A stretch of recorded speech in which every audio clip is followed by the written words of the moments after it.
Good evening and welcome to the new format of StonesCast. It's the same old rabble, the same old things, but we're now online and visual, and hopefully you can still listen to us through Spotify. Never a dull week at Wealdstone as the managerial merry-go-round continues with the news that broke last week following Matt Taylor's departure, Paul Hughes stepping in to manage the interim game at AFC Fylde, and of course the news this week that broke of the announcement as Neil Gibson as the new first team manager, the seventh man to take charge of Wealdstone in just over a calendar year. As is always the way, we have a panel joining us tonight, and I'd like to welcome to the stage Sudhir Rawal. Evening. Also to the stage, Mr. Jeremy Albert. Good evening. And finally joining us, Mr. Paul Franklin. Evening all. How are we, chaps? Okay. Yeah, good, thanks. Good, Hillsy. Not bad at all. Strange doing a podcast from the office, but Yeah. I missed the Piccadilly line with an hour and a half getting to Ruislip, so it's nice. There was a view as we went through a few practice runs at this that there's definitely the visual element and the audio element is a very different experience. Some of us, maybe not the faces for the visual part, but as we go through this, like I say, this is the first one we're doing online using a new platform. This will be very much a learning experience for all of us. The feedback, of course, is welcome from anyone. We will endeavour to make this a little bit more professional as we get to grips with the new platforms and the new tech. But let me start with Sudhir. I'll start with you with the news, obviously, of Matt Taylor and his departure kind of this time last week, going into the Fylde game. What was your initial reaction to the news that Taylor had gone? Interesting enough, I think I hosted the cast 69 a week and a bit ago, and I think Jez was on it as well. And we were sort of Taylor in Taylor we trust. But there was always this nagging feeling in the back of, I think, most people's minds that we were a stepping stone for him, that he was going to move on somewhere else when, he got a better offer. I think we all thought that would be off the back of a successful season with Wealdstone, and he would have either kept us up very comfortably or actually done a little bit more, having come off the back of two failures at Walsall and Shrewsbury. So it was somewhat surprising to suddenly hear the news that he's buggered off to Solihull. Basically, to me, a smaller club, smaller fan base. Yes, they're financially probably better off than we are, but they're now Birmingham are doing well and Villa are doing well. The crowds have just dropped off. He's just buggered off, and there is an element of not only have we been used to the stepping stone, but he's buggered off when we're in the bottom four. So I don't quite understand what Solihull have found attractive about him. I mean, Paul, I'll ask you this question then. Are you sad to see Taylor go, or were you sad to see Taylor go? No, not at all. Absolutely not at all. The guy wasn't a fit for that football club whatsoever. He talked a good game. I mean, you all know I wasn't a massive fan of Matt Taylor. I got hugely frustrated that I think at points, the fans were very kind to him. They gave him concessions and excuses. And yes, he did have injuries. And the injuries he had, they weren't unsurmountable in terms of replacing. And we had a big enough squad to sort of deal with it at times. I mean, my biggest frustration was, and I keep going back to it, we gave him a full-time role, the first full-time role in, I think, Wealdstone's history. We gave him a full-time physio. We gave him the club gave the new manager facilities. They've invested more time, money, resource, and everything else into this management team and this manager, and he's left us in the worst place we've been in the National League in the last 5 or 6 years we've been in it. And I sort of alluded to this. We don't need to know what he does on a daily basis, but when it boils down to it, he was training our squad one session more than when we were part-time. I felt that the relationships with certain clubs where we were getting loan players from was going. It took him 15 games to decide what his favourite formation and team was. And all the time he carried favour a little bit by what he was saying in his in his post-match and pre-match interviews, because clearly he's come from a professional outfit that he's got media training and he's an intelligent bloke.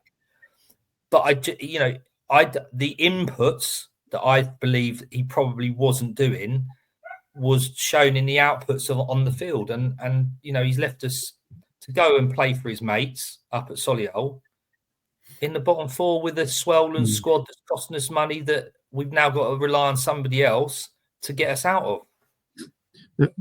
I think the one thing that was quite obvious throughout the season, although it was growing, I felt he never really had a rapport and a warmth with the fan base. Jez, a little bit maybe for you to elaborate on there and your views of Matt Taylor. Yeah, it's a really difficult one. I'm sort of torn because I think the Matt Taylor reign covered about 6 months or 5 months, and it's split into two parts. The first half was extremely tricky due to mainly the number of injuries, especially goalkeepers, etc. We had a very big squad at the beginning of the season. We couldn't quite decide what our front top 11 was. And then all of a sudden, it's what I call what is known as the Braintree moment, which is when we were losing at half-time to Braintree, that midweek game. And the catalyst was the signing of Alex Reid in October time, whenever it was, I can't remember. And then we got back and we won that game. And then I feel from that moment onwards, we had a proper 11 out. We all sort of walked into the ground for the next couple of months knowing what our first 11 was. We'd found the first 11. There was no doubt about it. I did find one of the mysteries of the first half of the Taylor tenure was about Giorgio not playing. It really, really quite puzzled me. Couldn't quite understand. I don't think I ever got a full explanation from Matty Taylor about where that went slightly awry. But as soon as he expected one, he was excellent. Yeah. So we had the Grimsby moment, which I'll always be grateful for. As I've said on the couple of casts ago, it was something that I've been waiting nearly 45 years to see us beat a league side. So we had that. We had Alex Reid, as I said, for the second part. And if you look at the record over the last 3 months, there's 2 defeats in 3 months. So that's a very healthy record. Okay, the last few weeks we haven't been playing. So I'm a bit... I think the issue is it's where he's gone to. That's what I spoke to a few people on Saturday and asked them, would people's feelings have been different if he had gone into the Football League with, say, a club like Lincoln? I don't know. Because he's gone to Solihull, which Sud said is arguable, but I think they are a smaller club than us, support-wise. But what they've got is they've got a budget. And, football is different from any normal business. Look at Matt Bloomfield at Wickham, riding completely high at the top of League One, and suddenly he's just buggered off to Luton. So, where these managers go, if we'd have lost that Braintree game, he could potentially have been sacked by Wealdstone. So where was the loyalty that way round? So I don't know. I'm really quite torn on it.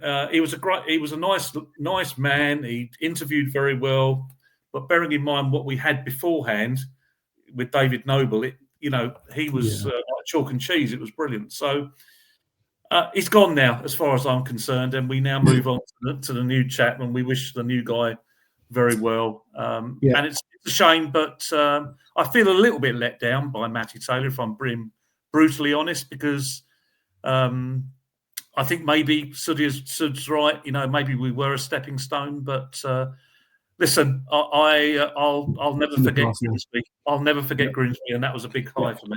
But isn't that, Jez? Every manager will have moments that you're always grateful for.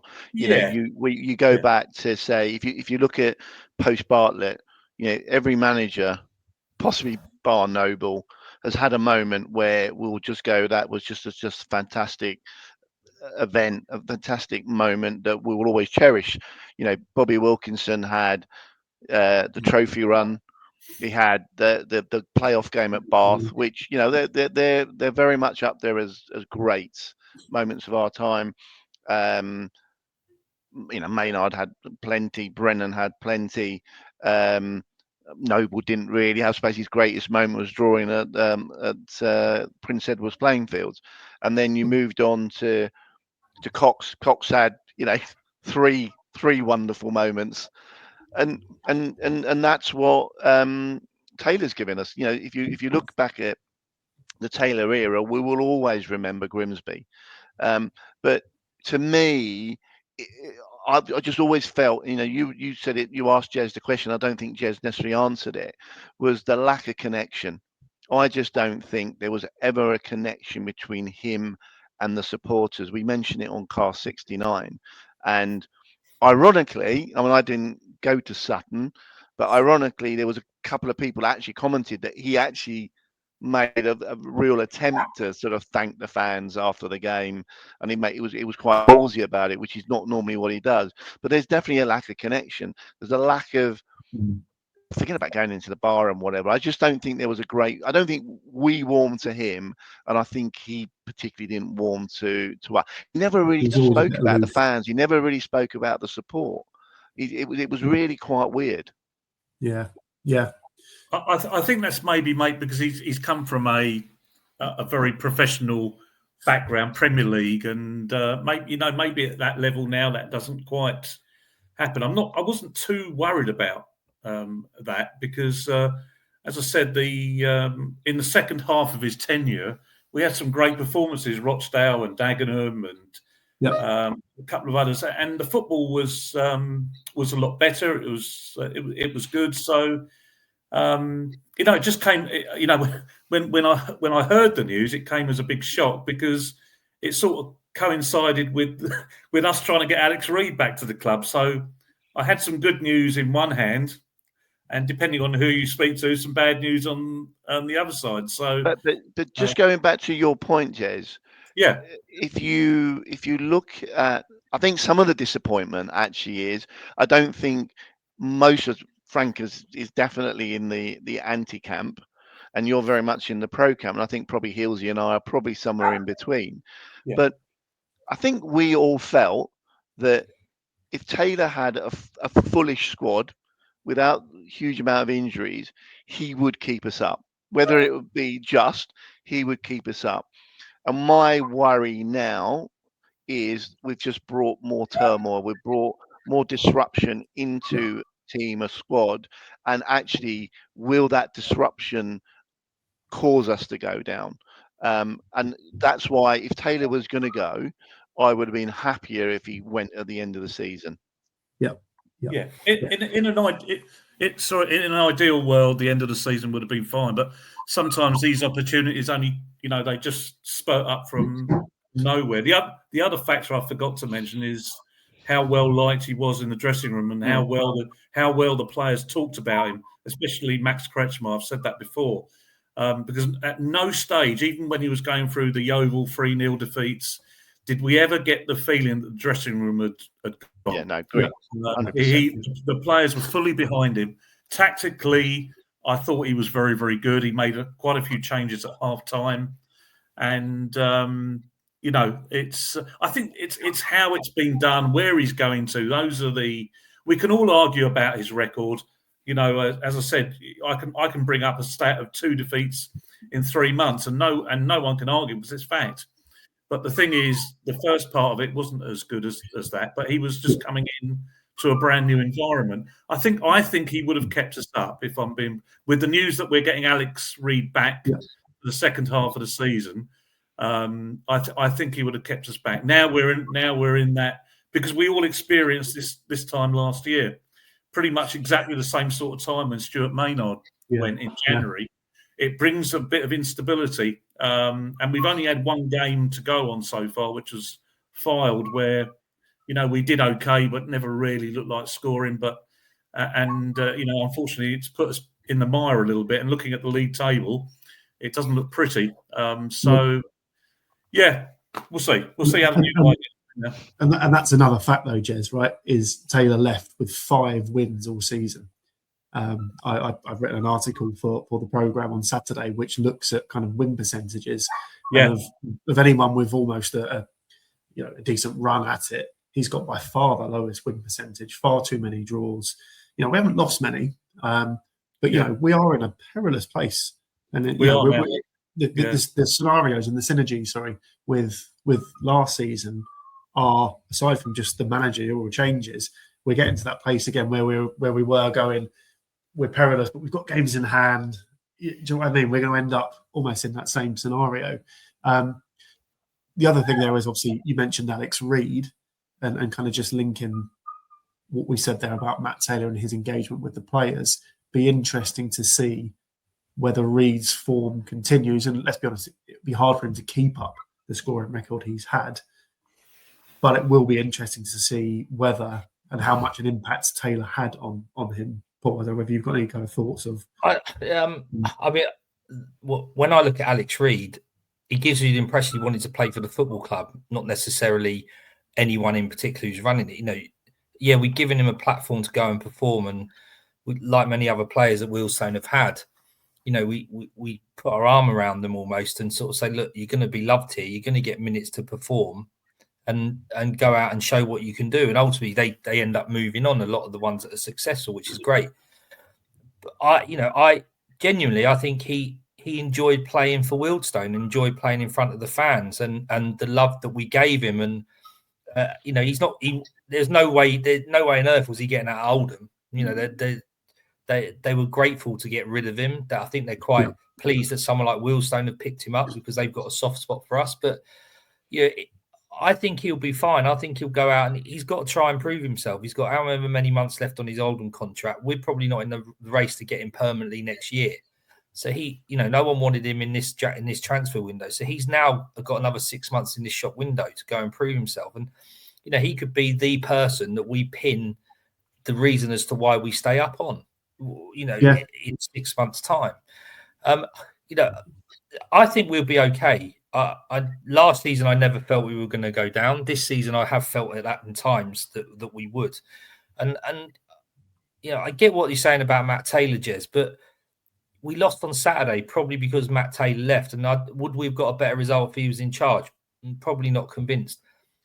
We were abject against Maidenhead, and I know we haven't played too many times, but when not beating them and not they're the frustrating performances, because we can then go and play Hartlepool and play them off the park for 45 minutes. We need to put in a 90-minute performance. We come away too often talking about that first half wasn't good enough. First half on Saturday was great. Second half against Fylde was terrible. First half against Hartlepool was terrible. Second half was great. We've now got to go and put 60, 70, 80, 90 minutes in, because we saw early in the season under Matt Taylor's reign how many goals we were letting in positions where we were gaining points. Now, is that the fault of the players? Is that the fault of the man? Is that the fault of everybody? But something's got to change there as well. And Sud alludes to it more than anyone around individual mistakes the group make. And Matt Taylor alluded to him in his interviews around the mentality of the players and trying to improve the mentality. Now, let's see how this new guy does in terms of trying to get that solid, because I've never felt our back five have ever been a real problem. So we've now got to try and be a bit tighter and not let goals in and play for 95 minutes, not 60, 70, 80 minutes or 45 minutes. And I think we'll be okay, but got to hope this new guy who's turned around and said that we've got players to play the way I like to play. He's clearly done his homework, and we'll have to see whether the proof's in the pudding. Well, you segued us in nicely there, because I don't think we need to dwell too much on the result on Saturday. We know what happened, and kudos to those who got there eventually, because I know there was a lot of travel disruption. Jez, I think you saw most parts of the country. But obviously, I say obviously, for me, the announcement of Neil Gibson, even us announcing a manager, came really out of the blue for me. I certainly wasn't expecting it. I think most of us were probably expecting a bit of a run for Paul Hughes, who has now left the club, and obviously we thank Paul for his contributions. But aside from what we see, who can tell me anything about what they know, or who'd even heard of Neil Gibson? How have we reacted? So I was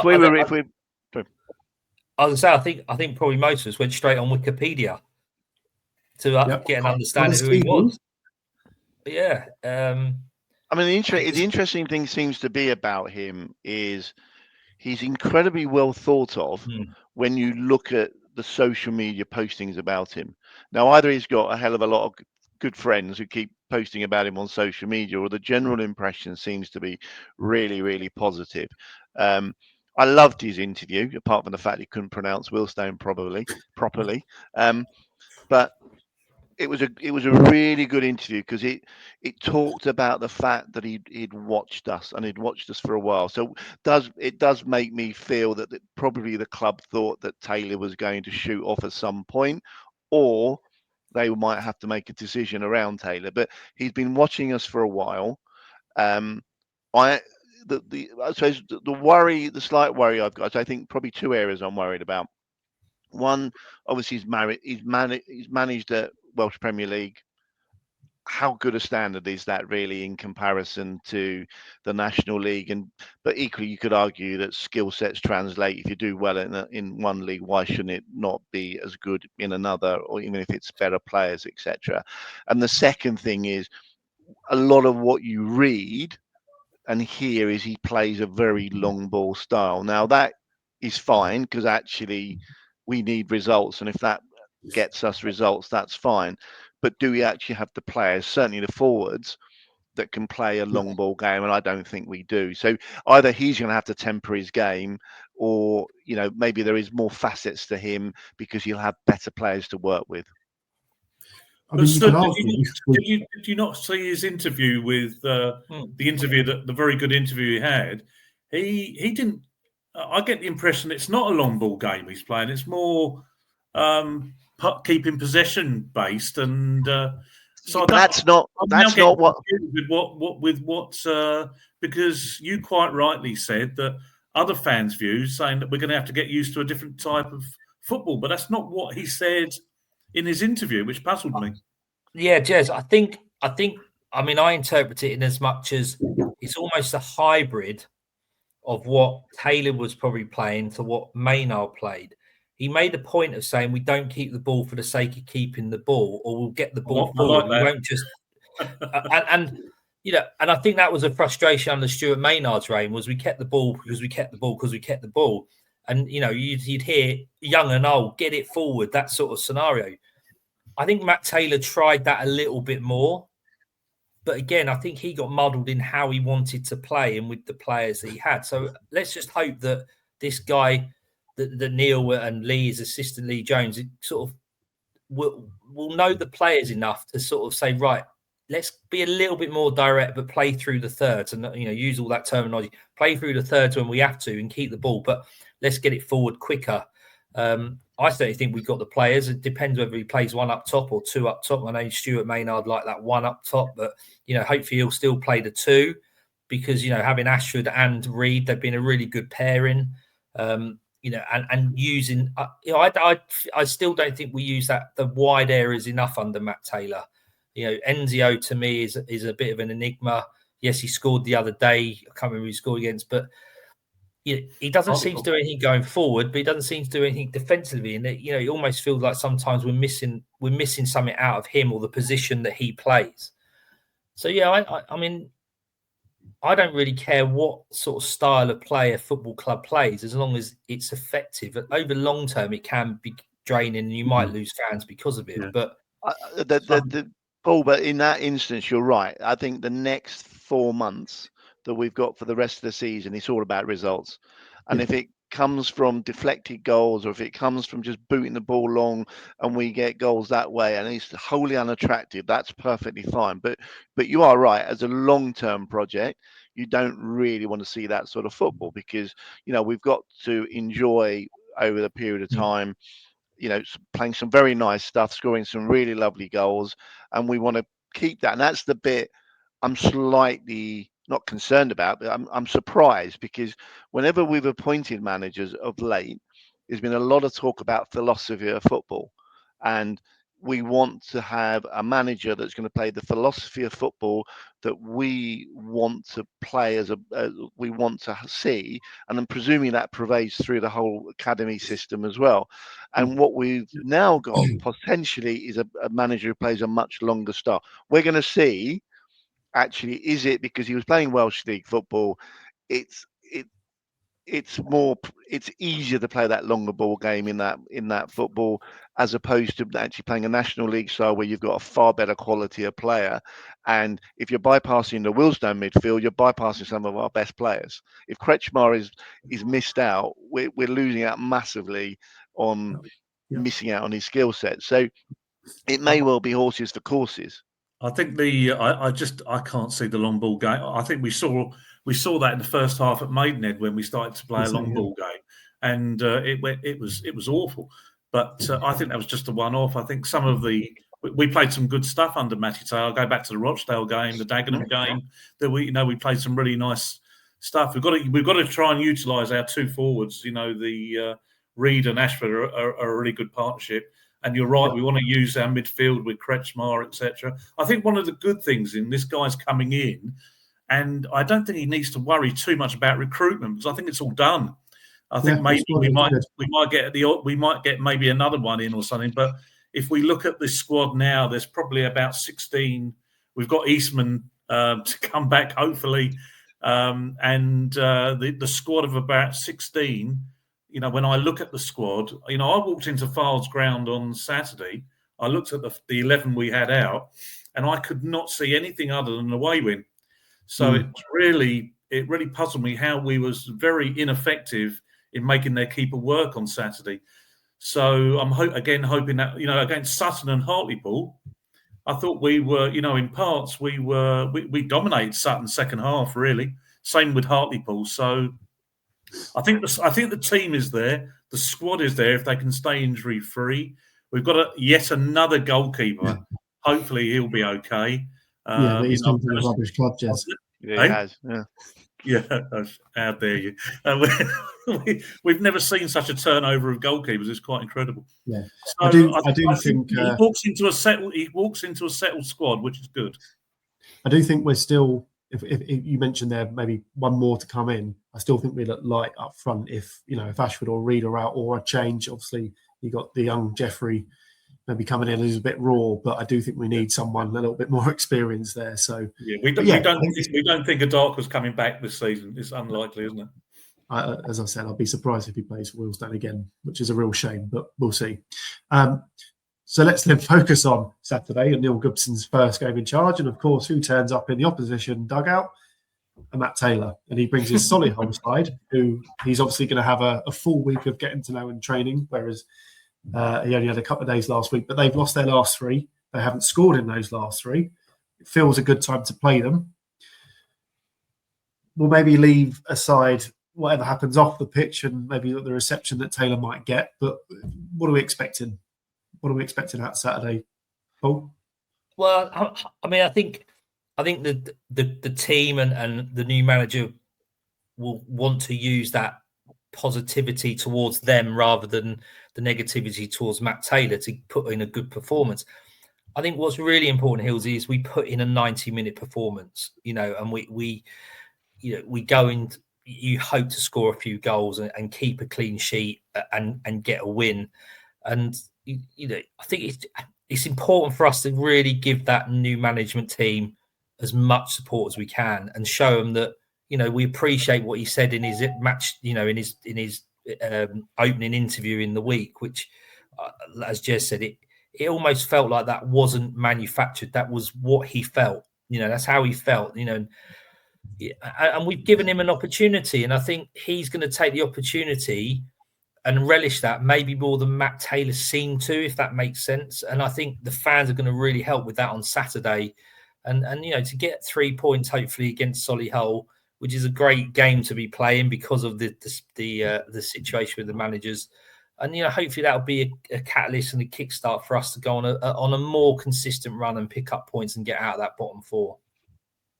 I would just think the big thing that Gibson needs is momentum. And, it's a thing that eluded Noble. He just never was able to get any momentum. So a win is just, I think he just needs to get a first win on the board. And I think you're right. It is a good game. I think the crowd are going to be really up for it, whether it's because Taylor is on the opposite dugout or whether it's a new manager.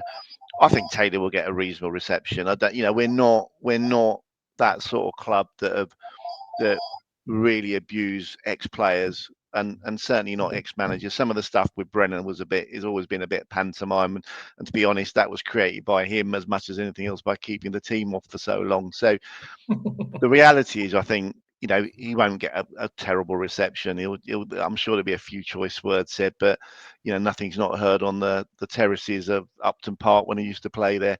But momentum is key. We need to get a win. Yeah. We just need to get some positivity back into the playing side. Yeah.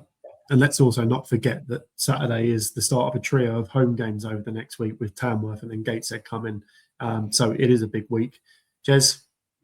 Yeah. What are you expecting? We just need, we need that win, really. That's just to settle everything down. When we turned back that clock a year ago, the when Noble came, he got off to such a poorish start that it became problematic. So I'm just hoping that we can he's coming into a completely different league. I mean, this is like the Welsh League and to the National League. So as Sud said, he has seen a few of our games. So I think hopefully he's got a bit of a knowledge of this level of football. Solihull are a good side. And the problem is I think that we don't really beat them that often. We've got a terrible record against them. They've got that brilliant player, Jamie Osborne, their number 4, who runs the game. They've got a good forward line, but they're on a poor run. So it'll be interesting to see how that. Both managers need a win. So it's an important week because when I looked at the league table coming back from Fylde, it was a bit alarming. There's a bit of a gap growing if you take Maidenhead out of the game. So we just need a bit of just a couple of wins. Will just settle everything down. I know this squad is good enough to stay in this division if we can all stay fit. Alex Reid starts scoring, and the change in managership doesn't have an impact on the playing side of things. The fans will be right behind it on Saturday. So from that perspective, I think it's. Sorry, Jess, go on. We will support. We for longer fans, it's very difficult what we've experienced in the last year. We had a spell of a manager with us, one manager in over 20 years. Now we're having a manager a month type thing. It's like, it's really, it's quite difficult to get used to this type of Wealdstone that we now have. And maybe we're in a situation with this guy. If he's successful, the chances are that he'll get poached by a club further up the league, because that's the type of club we are. Not only do players go, managers go. But do you not think this appointment itself is huge for the club itself and the board in particular? If you take their record since Maynard left, we appointed Noble, which was, whether hindsight tells you everything or not, it's a poor choice. Cox wasn't deemed good enough, and I think that was the right decision. We then appointed Taylor. Again, probably not a great choice in terms of his knowledge of the league and what he had to learn in that first 3 or 4 month period. And this is another very left field choice. So from a board point of view, they've got 2 wrong so far on the spin. They need to get this right for various reasons. So it's a huge decision by the club. Every appointment we make is going to be a gamble because we cannot get an experienced manager at this level. We just simply can't. And that's the problem that we've got. Every manager that we're going to appoint from now on, until we get some severe investment into the club, will be a gamble. Because as we found out, any experienced managers at this level will not touch Wealdstone with a barge pole because of the budget restraints and everything that goes with it. You can argue that Taylor wasn't a failure because a club further up the pyramid, only slightly, has taken him. So they must have seen something in him. Whereas Noble was his best mate did. Whereas Noble, well, there's we don't 100% know that, but these a big club, a bigger club than Solihull have come in for him. What can we do? We're not going to. It's going to be difficult. Do you know what I do quite like? Noble was a complete failure. Yeah, but I do like that us as a club make these left field appointments and that we are looking outside the box rather than I would hate for us to end up with a sort of a journeyman National League manager who's just going to take his wage and blah blah blah. So I quite like that. I think Those people won't come to our club. They won't come to our club. Yeah, and but it's the same with like the players. We have to go and get players from academies or a little bit outside the box. Like, you know, an Alex Reed signing for us is almost unheard of. Absolutely. But I quite like that, and I appreciate that may not always be the way in. We're trying to step towards maybe that next step, but we'll see with Gibson. The one thing I will say, and I've kind of highlighted this in my stats as well, you know, our record playing on a Saturday 3 o'clock kickoff at the Vale is very, very good over the course of our National League history. So, you know, looking forward to the game Saturday. Where do you dig that one up from? I've not heard that one before. I'll share it afterwards. I think you have mentioned it before. You have mentioned 3 it. o'clock on a Saturday. Oh, that's interesting. Yeah. 3 o'clock Saturday against you know, non-standard 3 o'clock games or midweek games. We have a much better points per game. I think it was something like 1.4 points per game Saturday 3 o'clock against like 1.1 in non-Saturday 3 o'clocks. Anyway, it was a program article earlier in the season. I'll dig it out and share it. Chaps, I'm going to start bringing this to a close because we said we keep it fairly short and sweet for this first one. I think, obviously, massive game Saturday, massive trio of games coming up. We know they're going to come thick and fast. I think our intention for this as a podcast is that this becomes a more regular thing. I think we're going to look to do it, I think we said Wednesdays, but to be confirmed. Like I say, we'll keep working on the sort of professional production of it. There'll be a learning curve. And again, let's say, really encourage everyone to share feedback, ideas. If anyone's got any skill sets in the production side and all that, please do reach out to us. Other than that, as always, up the Stones. Thank you, chaps. Up the Stones. Pleasure to host this first one. And we'll see you boys on Saturday. Have a good one. Cheers, LD. Cheers.